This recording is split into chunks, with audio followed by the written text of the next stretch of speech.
2020，在疫情的冲击之下，全球的市场甲职业场所的生态拢同咧改变。上界明显的就是数位新科技的发展加速度前进，改写以前老旧的规则，嘛来促成着新一波的商机。其中，共享经济、影音串流甲电子支付是更较大范围运用伫个市场上。伫个职业场所新加入的Z世代，要安怎来因应变局、挑战自我，将做企业袂当欠缺的关键人才呢？华视新闻杂志甲 Cheers 快乐工作人杂志跨媒体来合作，做伙来探讨伫个疫情之下未来的产业甲人才的革命。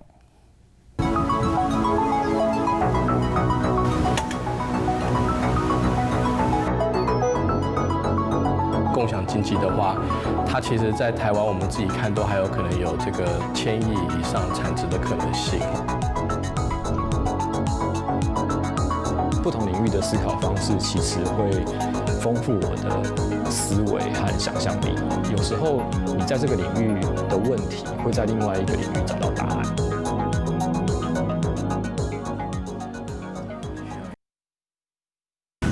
我是王胜峰，今年24岁，现在是一个刚出社会的社会新鲜人。平常上班都是用共享机车上下班，因为我觉得它最方便，甚至它还比捷运更便利。出门拍过 App 即时定位，就使找到共享的乌托摆，随时坐来骑，机动性悬，个免家己穿安全帽啊。今摆少年人真爱用的共享模式，伫都市是愈来愈流行。这个风潮才就和创新的企业锁定啊。自己几个创业伙伴比较喜欢的是跟循环经济、跟科技、跟这个物联网相关的这些应用。那我们又结合了跟台湾的一些社会或是文化，那就发现说，其实机车文化或是机车产业，非常的盛行。结合循环经济，更加节能减碳，共享电动机车幕后推手是以40岁吴兴派，2016年开5000万。推出全台湾头一个共享电动机车服务，上线4年，乌托邦为试营运期的100几台，现在已经超过6000台，发挥共享交通的市场。目前三大共享电动机车总共超过13000台，会员数更加有123万。台湾一直以来在这个硬体非常强嘛，所以说我们要切入到这个所谓的 IoT 的这个世界里面去。就只讲共享经济的话，它其实在台湾我们自己看都还有可能有这个1000亿以上的这个产值的可能性哦。台湾地狭人稠，所以能够不去到的最后一里，就是相对于其他的国家来说，我们已经是相对少数的。所以然后加上我们因此我们也可以发现说，共享经济在食衣住行这一块现在都发展得很好。后连柱当然是 AI 大数据这样子的一个科技的更新，它就跟未来产业完全分不开。工研院也去预测到，就是说我们的这个在2030年，大概有60%的这个经济是来自于这个数位经济的贡献。每一台如果装测不同的感测器，比如来说我们现在已经有的在做的 PM2.5的专案，或者是未来可能淹水，我们其实都可以透过我们的感测器去收集到这些资料。共享机车骑上路，收集数据，同步回传，对于城市的应用更加多元。有Z时代的人网速更有感觉，无延迟的时间，未来会使扩大升级，安全距离正正等等所谓服务。共享经济将有更加多可能性，不过嘛带来更加大的挑战。变是唯一的不变，就是你真的是永远就是在变化。我要用什么样子的方式再去吸引消费者的注意力？那个就是一个很大的考验。你就想象说，我才花了5年，才好不容易站稳了一点点，却又已经要把自己推翻掉了。但这个就是我觉得回到了这个时代，你必须要有这样子的思维，你才可以在这个领域上面跟别人竞争。在工作休息的时候，我都用手机上网，然后滑社群媒体啊，脸书、IG 看看影片。或者是用 APP 想说最近有什么好康的有折扣可以上去逛逛，那我觉得手机滑一滑就可以买东西了，其实还蛮方便的。3、2、大家好，我是东山沙包，有东山。今天我等于用到新品的商品价格后，可以买到是版片现场主持人热情地推销影像同步输出到电视、影音平台加手机 App。无爱上网络的少年人，唔免出门，嘛会使看直播买物件。台湾电视购物每一年市场差不多有200亿。面对串流媒体崛起，嘛重新积极布局。不是传统的这个电视购物了哦，包括说他会去这个他们也会上脸书，也会做直播，我们也会找实体店，我们跟他做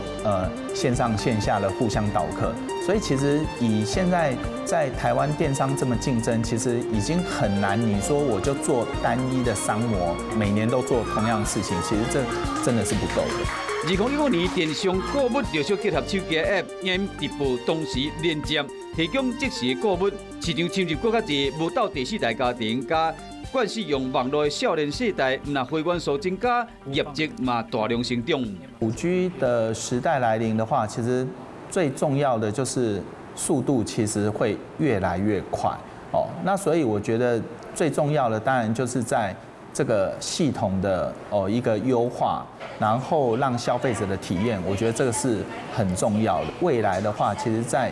影音的部分，直播看起来真的是下一个阶段大家的一个决战点。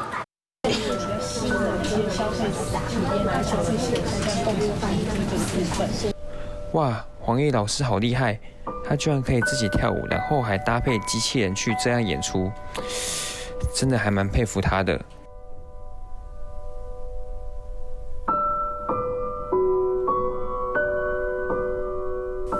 网络影音编舞家黄奕甲机器手臂酷卡伫舞台上对望，随着旋律翩翩起舞，一场甲机器人强舞的亲密对话，画出现代舞甲科技之间无边的想象。